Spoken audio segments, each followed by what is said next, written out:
अंजना चिड़िया का पति जग्गू कबूतर 3 हफ्ते से बीमार था, जिस वजह से उसके बचत के पैसे कुछ दवाइयों में चले गए, कुछ घर के राशन खरीदने में। धीरे धीरे राशन भी खत्म हो गया था। तभी अंजना कहती है, अंजना, हे भगवान मदद करो मेरे घर में राशन भी खत्म हो गया है, उनकी तबीयत खराब है, चिंटू को भी भूख लगी होगी, मैं तो भूखी रह लूंगी, पर उन दोनों का क्या? कोई मदद करो ईश्वर, पैसे भी नहीं बचे।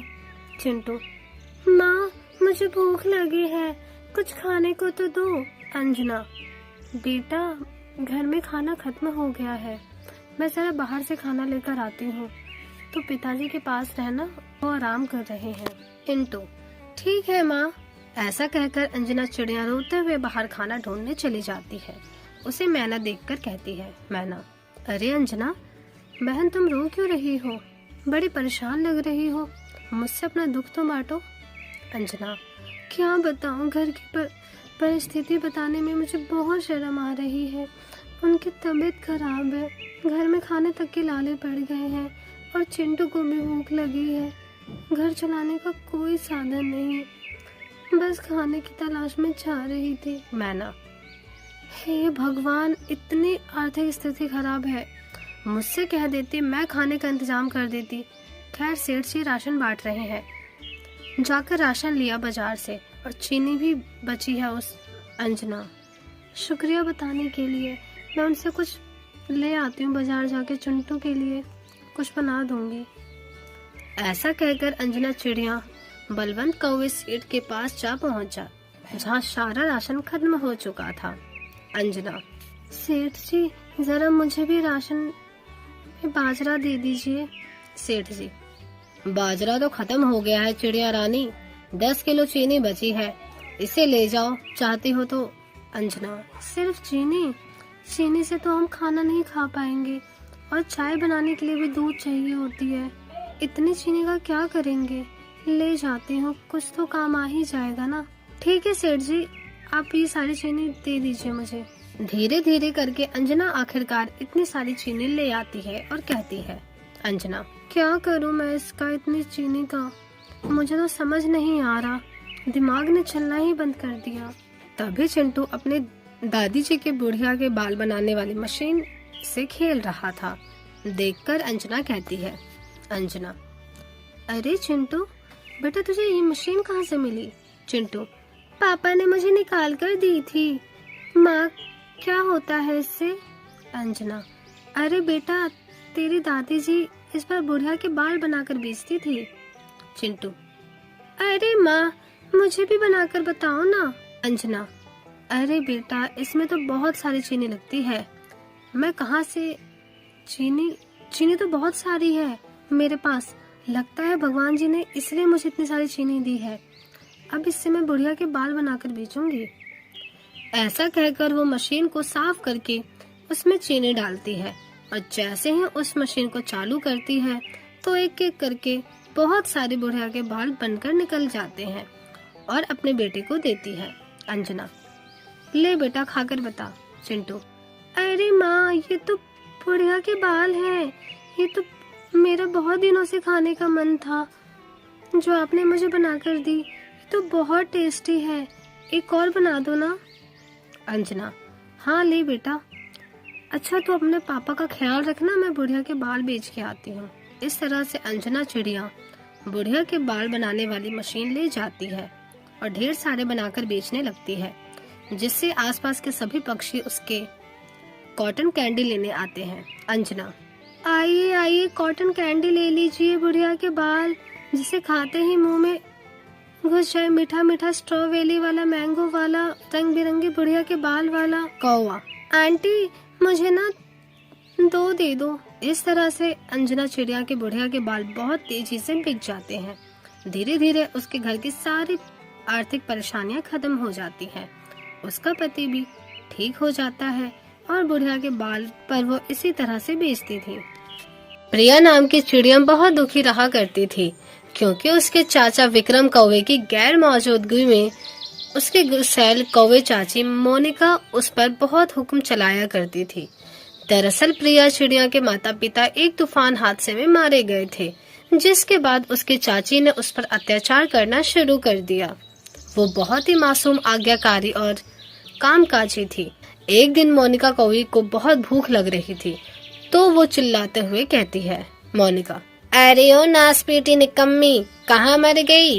इतनी देर से बोल रही हूँ, जरा चाय पकोड़े लेकर आ जा। लेकिन नहीं, मैडम जी रसोई में ही अटकी हैं। अरे ससुराल जाएगी तो ऐसे कैसे चलेगा? प्रिया, जी चाची आई, ये लीजिए बन गई।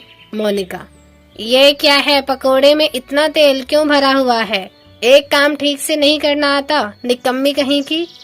ससुराल में जाकर मेरा नाक कटवा देगी। एक तो शादी का खर्चा, ऊपर से ये मैडम। ये बात सुनकर प्रिया चिड़िया रसोई में आ जाती है, जहाँ वो मोनिका की बड़ी बड़ी बातें सुनती है। मोनिका, अगर विक्रम ने शादी की जिद ना की होती तो ये नौकरानी हमेशा के लिए मेरे घर ही रहती, और घर का काम करते अब झाड़ू पोछे बर्तन कौन करेगा? प्रिया, पता नहीं चाची, मुझसे इतना क्यों चिढ़ती है? वो प्यार नहीं करती, आखिर मैंने उन्हें माँ जैसा प्यार किया है, लेकिन उन्होंने तो बेटी भी नहीं समझा मुझे। पता नहीं क्यों मम्मी पापा मुझे छोड़ कर चले गए। अगले दिन प्रिया चिड़िया घर का सारा काम कर लेती है, लेकिन दोबारा से मोनिका को भी उससे परेशान करती है। काम करते वक्त उसके हाथ से घर की कीमती चीज टूट जाती है, जिस बात का बदला लेते हुए मोनिका उसे काफी ज्यादा सुनाती है और उसे डंडे से भी मारती है, जिसके बाद वो रोते हुए कहती है, प्रिया, माँ आप कहाँ हो? आपने देखा ना चाची मुझे कितना मारती है। वो मुझसे बिल्कुल प्यार नहीं करती, सारे दिन काम कराती रहती है। मेरा हाथ जल गया था तो उन्होंने मरहम भी नहीं लगाया मुझ पे। मेरी शादी हो जाएगी तो कम से कम अपने ससुराल में अच्छे से रहूंगी। वो लोग तो मुझे मेरे साथ ऐसा नहीं करेंगे ना, कोई गारंटी नहीं है। वो लोग भी चाची की तरह हो या ना हो। हाँ पापा, आज मुझे आपकी बहुत याद आ रही है। ये कहते ही प्रिया बहुत फूट फूट कर रोने लगती है। तभी प्रिया की माँ चिड़िया करिश्मा की आत्मा अपनी बेटी से मिलकर कहती है, करिश्मा बेटा, मैं वापस थोड़ी देर के लिए तेरे पास आई हूँ ताकि तेरी सभी परेशानियों को खत्म कर दूं। मैं तुझ पे एक ऐसा वरदान दे रही हूँ जिससे तू अपने ससुराल में बहुत खुश रह सकती है। वो लोग तेरी सेवा पानी करेंगे। प्रिया, क्या सच में माँ? माँ पर कौन सा वरदान? कमला, बेटा, मैं तुम्हें ये वरदान दे रही हूँ कि जैसे ही अपने ससुराल में पहला कदम रखोगी तो जादू से पैसे निकलने लगेंगे। तुम्हारे पैरों को मैं जादुई पैर तब्दील कर रही हूँ। प्रिया, शुक्रिया माँ। तभी अच्छा लड़का देखकर उसकी शादी रोहन कौवे से हो जाती है। जहाँ सास उसकी थाली लाकर गृह प्रवेश करती है कि प्रिया के कदम बढ़ते ही उसके पाँव से सोने के सिक्के निकलने लगते हैं और दूसरा कदम रखते ही चांदी के सिक्के। ये देखकर सास मेनका और पति रोहन हक्के बक्के रह जाते हैं। रोहन, अरे वाह, तुम्हारा कदम पड़ते ही घर में कोने कोने से पैसा, भला ये कैसे हो सकता है? मेनका, बहू, मुझे तो ऐसा लगता है कि तू हमारे घर के लिए बहुत शुभ है।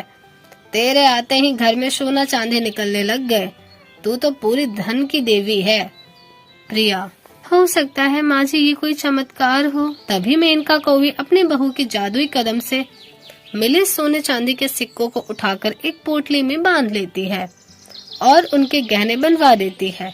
अगले दिन एक भिखारी उनके घर आता है तो प्रिया कहती है, प्रिया, इनको मैं अपने जादुई कदम से मिले पैसे से कुछ खिला सकती हूँ। मुझे लोगों की मदद करनी चाहिए। जादुई चिड़िया अपने जादुई कदम से अपने कमरे में चलती है और उससे जो पैसे मिलते हैं वो एक भिखारी को दे देती है। अगले दिन उसके घर में राशन पानी खत्म हो जाता है। घर के पैसे थे नहीं और प्रिया का पति बाहर था, इसलिए वो अपने जादुई कदम से फिर से चलकर उन पैसों से घर का राशन पानी ले आती है। प्रिया, माँ, आपका बहुत बहुत शुक्रिया। आपके वरदान से मुझे अपने ससुराल में बहुत प्यार मिल रहा है और मैं बाकी सब लोगों की मदद भी कर पा रही हूँ। एक शाम चीनू कबूतर रोते हुए प्रिया से कहती है, चीनू, प्रिया मेरी मदद करो। मेरे पति की तबीयत बहुत खराब है, उनके इलाज के लिए पैसे नहीं है। क्या तुम मुझे पैसे दे सकती हो? प्रिया, इतनी सी बात, मैं अभी लाती हूँ तुम्हें मुझसे जितने पैसे चाहिए हो बेझिझक ले लेना। प्रिया फिर से अपने कमरे से जादुई कदम का नाम लेकर चलती है, जिससे बहुत सारे पैसे हीरे निकल कर आते हैं, जिससे वो उस कबूतरी को सौंप देती है। इस तरह से अपने जादुई कदम से मिले सिक्कों, पैसों, जेवरात से वो सबकी मदद करती है और खुशी खुशी रहने लगती है।